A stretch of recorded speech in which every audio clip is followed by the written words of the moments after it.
നമസ്കാരം. ഫണ്ട് 360 പുതിയൊരു അധ്യായത്തിലേക്ക് സ്വാഗതം. നമ്മുടെ ഇന്നത്തെ വിഷയം നമുക്കറിയാവുന്ന പോലെ അടുത്തയിടെ വന്നിട്ടുള്ള തൊഴിൽ നിയമം. ഈ തൊഴിൽ നിയമം ഏതൊക്കെ കമ്പനികൾ ഏതൊക്കെ സെക്ടറുകളെയാണ് മോശമില്ലാത്ത രീതിയിൽ ബാധിക്കുന്നത് എന്നുള്ളതാണ്. നമ്മൾ കഴിഞ്ഞ ദിവസം നമ്മൾ സ്വിഗ്ഗിയെക്കുറിച്ചും സൊമാറ്റോയെക്കുറിച്ചുമൊക്കെ അവയെ എത്തരത്തിൽ ബാധിക്കുന്നു എന്നുള്ളതിനെക്കുറിച്ച് നമ്മളൊരു വീഡിയോ ചെയ്തിട്ടുണ്ടായിരുന്നു. ഇത് നമ്മൾ സെക്ടർ വൈസ് ആയിട്ടാണ് ചെയ്യുന്നത്. ഏതൊക്കെ സെക്ടറുകളെയാണ് ഇത് കൂടുതലായിട്ട് ബാധിക്കാൻ പോകുന്നത്. ഒരു കാര്യം മനസ്സിൽ വെക്കുക, ഇത് ബാധിക്കുക എന്ന് പറയുമ്പോൾ അതങ്ങോട്ട് ലോകാവസാനം വരെ ബാധിക്കപ്പെടുന്ന ഒരു കാര്യമല്ല. പിന്നെ വരുന്ന ഒരു 2-3 ക്വാർട്ടറുകൾ, ആ ഒരു ക്വാർട്ടറുകളിൽ ആണ് പ്രധാനമായും ബാധിക്കപ്പെടുക. എന്തുകൊണ്ടാണെന്ന് വെച്ച് കഴിഞ്ഞാൽ നമുക്കറിയുന്ന പോലെ തന്നെ മിക്കവാറും ക്വാർട്ടർ ടു ക്വാർട്ടർ ഒരു പ്രോഫിറ്റ് റൈസോ അല്ലെങ്കിൽ പ്രോഫിറ്റ് ഡ്രോപ്പോ ഒക്കെയാണ് പലപ്പോഴും നമ്മൾ സ്റ്റോക്കിൻ്റെ മൂവ്മെൻറ്റിന് പ്രധാനമായും കണക്ക് കൂട്ടാറുള്ളത്. അപ്പോൾ ചില സ്റ്റോക്കുകളിൽ ക്വാർട്ടർ ടു ക്വാർട്ടറൊക്കെ എടുത്ത് നോക്കിക്കഴിഞ്ഞാൽ ഈ തൊഴിൽ നിയമങ്ങൾ ഉണ്ടാക്കുന്ന ആഘാതം കുറച്ച് മോശമില്ലാതെ ഉണ്ടാവും. അപ്പോൾ അതുകൊണ്ട് തന്നെ അതിന് നല്ലതല്ലാത്ത റിസൾട്ടുകളൊക്കെ കാഴ്ചവെച്ചേക്കാം. ഇതിനെ തുടർന്ന് സ്റ്റോക്കുകളുടെ വില താഴേക്ക് പോവുകയും ചെയ്തേക്കാം. അപ്പോൾ ഏതൊക്കെ സെക്ടറുകളാണ് ഇത്തരത്തിൽ ബാധിക്കപ്പെടുക, ഏതൊക്കെ സെക്ടറുകളാണ് താരതമ്യേന കുറവ് ബാധിക്കപ്പെടുക എന്നുള്ളതാണ് ഈ ഒരു വീഡിയോയിൽ നമ്മൾ പ്രതിപാദിക്കാൻ പോകുന്നത്. നമുക്കറിയുന്ന പോലെ തന്നെ പുതിയ തൊഴിൽ നിയമം അനുസരിച്ച് വേജ് കോഡ് 2019 ഇംപ്ലിമെൻറ്റ് ചെയ്ത് കഴിയുമ്പോൾ മിനിമം വേജ് ഉയർത്തി, അതായത് ഏറ്റവും കുറഞ്ഞ വേതനമെന്ന് പറയുന്നത് ഉയർത്തി. പോരാത്തതിന് 50% മൊത്തം നൽകുന്ന ശമ്പളത്തിൻ്റെത് 50% അത് അടിസ്ഥാന ശമ്പളമായിട്ട് ബേസിക് വേജായിട്ട് കൊടുക്കണമെന്നുള്ള നിയമം വന്നു. അപ്പോൾ ഇത് എത്തരത്തിലാണ് ബാധിക്കുക എന്ന് വെച്ച് കഴിഞ്ഞാൽ നമുക്കറിയുന്ന പോലെ തന്നെ പലപ്പോഴും സാധാരണ ഈ ഒരു HR പ്രാക്ടീസസ് ഫിനാൻസ് ഓപ്റ്റിമൈസ് ചെയ്യാൻ വേണ്ടി ചെയ്യുന്നൊരു കാര്യം കൊടുക്കുന്ന ശമ്പളത്തിൻ്റെ ബേസിക് പേ എന്ന് പറയുന്നത് കുറച്ച് വെക്കുക എന്നുള്ളതാണ്. ഉദാഹരണമായിട്ട് പറയുകയാണെങ്കിൽ 50,000 രൂപ ശമ്പളം കൊടുക്കുക എന്നുണ്ടെങ്കിൽ അതിൽ 10,000 രൂപയൊക്കെ ബേസിക് പേ വെക്കുകയുള്ളൂ, അതായത് 20%. അപ്പോൾ പുതിയ നിയമം അനുസരിച്ച് അതല്ല പറയുന്നത്. 50,000 രൂപ ശമ്പളമുണ്ടെങ്കിൽ മിനിമം 25,000 രൂപ ബേസിക് പേ ആയിട്ട് ഫിക്സ് ചെയ്യണമെന്നാണ്. എന്തുകൊണ്ടാണ് കമ്പനികൾ ബേസിക് പേ കുറച്ച് വെക്കുന്നതെന്ന് വെച്ച് കഴിഞ്ഞാൽ നമുക്കറിയുന്ന പോലെ തന്നെ പ്രൊവിഡൻറ്റ് ഫണ്ടിൻ്റെയൊക്കെ എംപ്ലോയറുടെ കോൺട്രിബ്യൂഷൻ, തൊഴിൽദാതാവിൻ്റെ കോൺട്രിബ്യൂഷൻ എന്ന് പറയുന്നത് ബേസിക് പേയെ കണക്കാക്കിയിട്ടാണ്. അപ്പോൾ 50% ബേസിക് പേ വെച്ച് കഴിഞ്ഞാൽ സാധാരണ രീതിയിൽ മിക്ക തൊഴിൽദാതാക്കളും കൂടുതലായിട്ട് PF അടയ്ക്കേണ്ടതായിട്ട് വരും. അപ്പോൾ ഇതുവഴി കമ്പനിക്ക് കൂടുതലായിട്ട് സാലറി എക്സ്പെൻസ് ഉണ്ടാകും. മറ്റൊരു പ്രധാനപ്പെട്ട കാര്യം എന്ന് വെച്ച് കഴിഞ്ഞാൽ ഓവർ ടൈം കോസ്റ്റാണ്. അപ്പോൾ ഓവർ ടൈമിന് സാധാരണ രീതിയിൽ കമ്പനികളൊക്കെ ഒരു ആർബിട്രറി ആയിട്ട് ഒരു തോന്നുന്ന രീതിയിലൊക്കെയുള്ള ഒരു അഡീഷണൽ ആയിട്ടുള്ള വേജ് കൊടുക്കുകയോ അല്ലെങ്കിൽ സാധാരണ തരത്തിലുള്ള വേജ് തന്നെ ഒരു എക്സ്റ്റെൻഡ് ആയിട്ട് കൊടുക്കുക എന്നുള്ളതാണ്.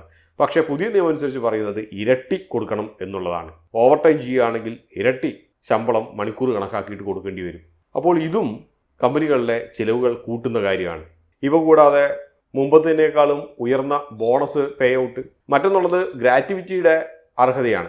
പണ്ടുണ്ടായിരുന്നത് 5 വർഷത്തിൽ ഏറെ സേവനം അനുഷ്ഠിച്ച എംപ്ലോയീസിന് മാത്രം ഗ്രാറ്റുവിറ്റി നൽകിയാൽ മതിയായിരുന്നു. ഇപ്പോൾ അത് 1 വർഷം സേവനം അനുഷ്ഠിച്ചവർക്കും നൽകേണ്ടി വരും. ഇത് ഒരു സ്മോൾ ആൻഡ് മീഡിയം എൻ്റർപ്രൈസസിന് മോശമില്ലാത്ത ഒരു ബാധ്യത വരുത്തി വയ്ക്കുന്ന കാര്യമാണ്. മനസ്സിലാക്കേണ്ട കാര്യം, നമ്മുടെ ഈ ഒരു ചർച്ച എന്ന് പറയുന്നത് മൊത്തം എല്ലാ ബിസിനസ്സിനെയും കുറിച്ചുള്ള ഒരു ചർച്ചയല്ല. ഇന്ത്യയിൽ ലിസ്റ്റഡ് ആയിട്ടുള്ള കമ്പനികൾ അവയെ എങ്ങനെ ബാധിക്കുന്നു എന്നുള്ളത് മാത്രമാണ്. മറ്റൊരു പ്രധാനപ്പെട്ട ഒരു ചിലവ് വരാൻ പോകുന്നത് പ്രത്യേകിച്ച് ചില സെക്ടറുകൾക്കൊക്കെ ഉള്ളത് മെറ്റേണിറ്റി ബെനിഫിറ്റ്സ് ആണ്. പ്രസവാവധി അത് 26 ആഴ്ചകൾ നിർബന്ധിതമായിട്ട് കൊടുക്കണം എന്നുള്ള കാര്യം വന്നു. 2020 occupational safety health working conditions ഇത് വെച്ച് നോക്കിക്കഴിയുമ്പോൾ മാൻഡേറ്ററി ആയിട്ടൊരു ക്രച്ച് ഫെസിലിറ്റി 50-ലേറെ ജീവനക്കാരുള്ളിടത്ത് കുഞ്ഞു കുട്ടികളെ നോക്കാൻ വേണ്ടിയിട്ടുള്ളൊരു ഫെസിലിറ്റി എംപ്ലോയർ കൊടുക്കണമെന്നുള്ള നിയമം വന്നു.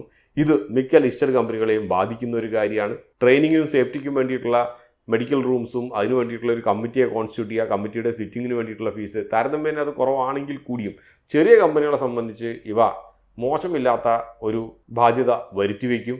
സുരക്ഷയെക്കുറിച്ചുള്ള മാനദണ്ഡങ്ങൾ കർശനമാക്കിയത് വഴി ഒരു വൺ ടൈം കാപ്പക്സ് ഇൻവെസ്റ്റ്മെൻറ്റ് സുരക്ഷിതത്വത്തിന് വേണ്ടിയിട്ടുള്ളത് അതും കമ്പനികളെ സംബന്ധിച്ച് ഒരു ബാധ്യത തന്നെയാണ്. അപ്പോൾ പ്രധാനമായിട്ടും കൂടുതൽ ചിലവ് വരുന്നത് 1 PFും ഗ്രാറ്റുവിറ്റിയും ഇൻക്രീസ് ചെയ്തതിൻ്റെ മുകളിൽ, 2 വാർഷികമായിട്ടുള്ള health checkup, 3 over time payments, 4മതായിട്ടുള്ളത് വൺ ടൈം കോസ്റ്റുകളാണ്. ഈ പറഞ്ഞതൊക്കെ ചെയ്യാൻ വേണ്ടിയിട്ടുള്ള IT ഇൻഫ്രാസ്ട്രക്ചറിൻ്റെ മുകളിലൊരു കോസ്റ്റ്. പോരാത്തതിന് വനിതാ ജീവനക്കാർക്ക് നൈറ്റ് ഷിഫ്റ്റും യാതൊരു വിവേചനവും ഇല്ലാതെ നൽകണം എന്നുള്ള ഒരു നിയമവും കൂടി വന്നു. നമുക്കറിയുന്ന പോലെ തന്നെ ഇത് താരതമ്യേന പെട്ടെന്ന് നോക്കുമ്പോൾ നല്ലതാണെന്ന് തോന്നുന്നുണ്ടെങ്കിൽ കൂടിയും ഇന്നത്തെ കാലത്ത് മിക്ക എംപ്ലോയേഴ്സും മിക്ക കമ്പനികളും ഈക്വലി ഓപ്പർച്യൂണിറ്റി എംപ്ലോയേഴ്സാണ്. അതായത് സ്ത്രീകൾക്കും പുരുഷന്മാർക്കും ഒരേപോലെ അവസരം നൽകുന്ന എംപ്ലോയേഴ്സാണ്. അപ്പോൾ ഇത്തരത്തിലുള്ള അവസരം നൽകുമ്പോൾ പലപ്പോഴും മാനുഫാക്ചറിങ് ഫേംസൊക്കെ 24 മണിക്കൂർ വർക്ക് ചെയ്യുന്ന മാനുഫാക്ചറിങ് ഫേംസൊക്കെ അത് സ്റ്റീൽ ഇൻഡസ്ട്രി ആകട്ടെ, ഷുഗർ ഇൻഡസ്ട്രി ആകട്ടെ, സിമെൻറ്റ് ഇൻഡസ്ട്രി ആകട്ടെ, ഇവരെല്ലാവരും ചെയ്യാറെന്ന് വെച്ച് കഴിഞ്ഞാൽ നൈറ്റ് ഷിഫ്റ്റിൽ വർക്ക് ചെയ്യേണ്ടതായിട്ടുള്ള ജോലികൾക്ക് പുരുഷന്മാരെ മാത്രം എടുക്കുക എന്നുള്ള രീതിയാണ് പലയിടത്തും നിലനിൽക്കുന്നത്. പക്ഷേ ഇനിയിപ്പോൾ അത് പുരുഷന്മാരുടെ കൂടെ തന്നെ സ്ത്രീകളെയും എടുക്കേണ്ടതായിട്ടുള്ളൊരു ബാധ്യത വന്നേക്കാം. അങ്ങനെ വന്നു കഴിഞ്ഞാൽ ഈ സ്ത്രീകളെ പിക്കപ്പ് ആൻഡ് ഡ്രോപ്പ് എന്ന് പറയുന്ന ഒരു അഡീഷണൽ ആയിട്ടുള്ള ഒരു കോസ്റ്റും കൂടി കമ്പനികളുടെ തലയിൽ വന്നു ചാടും. അപ്പോൾ പ്രധാനമായിട്ടും ചിലവുകൾ ഈ വഴിക്കാണ്. ഏറ്റവും കൂടുതൽ ഇത് ബാധിക്കുന്നത് ഏറ്റവും അധികം ലേബർ ഇൻറ്റൻസീവ് ആയിട്ടുള്ള കമ്പനികളെയാണ്. അപ്പോൾ ഏറ്റവും അധികം ലേബർ ഇൻറ്റൻസീവ് ആയിട്ടുള്ള കമ്പനികളെന്ന് പറഞ്ഞു കഴിഞ്ഞാൽ ഇതിനകത്ത് പ്രധാനമായും ഏറ്റവും അധികം ബാധിക്കുന്നത് കൺസ്ട്രക്ഷൻ കമ്പനികളെ തന്നെയാണ്. എന്തുകൊണ്ടാണെന്ന് വെച്ച് കഴിഞ്ഞാൽ നമുക്കറിയുന്ന പോലെ ഇന്നുള്ള ഏത് കൺസ്ട്രക്ഷൻ കമ്പനികളാകട്ടെ ആ ഒരു കമ്പനികളെ സംബന്ധിച്ച് ഏകദേശം 30 മുതൽ 50% വരെ ലേബേഴ്സ് എന്ന് പറയുന്നത് ഓൺ റോളിലില്ലാത്ത കാഷ്വൽ ആയിട്ടുള്ള ലേബേഴ്സാണ്. നിയമപ്രകാരം പറയുകയാണെങ്കിൽ പുതിയ ലേബർ റൂൾസ് അനുസരിച്ച് ഇത് ഒരു വലിയൊരു പരിധി വരെ തടയിടും. അതായത് എല്ലാവർക്കും അപ്പോയിൻമെൻറ്റ് ലെറ്റർ കൊടുക്കണമെന്നുള്ളതാണ് ലേബർ റൂൾസ് പറയുന്നത്.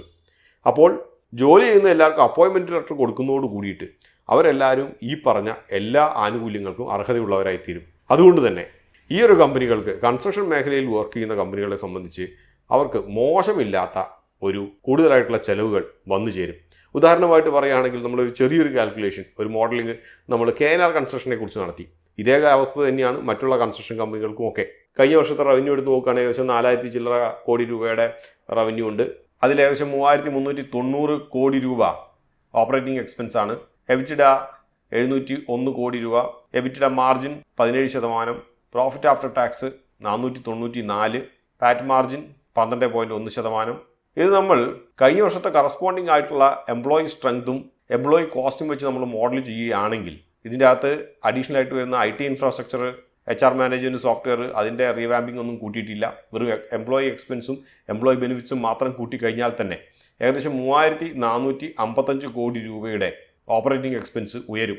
3390 നിന്നും 3455 കോടി രൂപയായി വരും. ഇതിനെ തുടർന്ന് എബിറ്റിഡ 701 കോടിയിൽ നിന്നും 636 കോടി രൂപയായിട്ട് താഴും. എബിറ്റിഡ മാർജിൻ എന്ന് പറയുന്നത് 17% നിന്നും 15.5% ആകും. പ്രോഫിറ്റ് ആഫ്റ്റർ ടാക്സ് 494 നിന്നും 447 ആകും. ഇതോട് കൂടിയിട്ട് പ്രോഫിറ്റ് ആഫ്റ്റർ ടാക്സ് മാർജിൻ എന്ന് പറയുന്നത് 12.1 നിന്നും 11% ആകും. ഇത് നമുക്ക് വായിക്കാൻ പറ്റുന്ന ഏകദേശം 10% അടുത്ത് വരുന്ന ഒരു പ്രോഫിറ്റ് റിഡക്ഷനാണ്. അതായത് ലാഭം ഏകദേശം 10% കുറയുമെന്നർത്ഥം.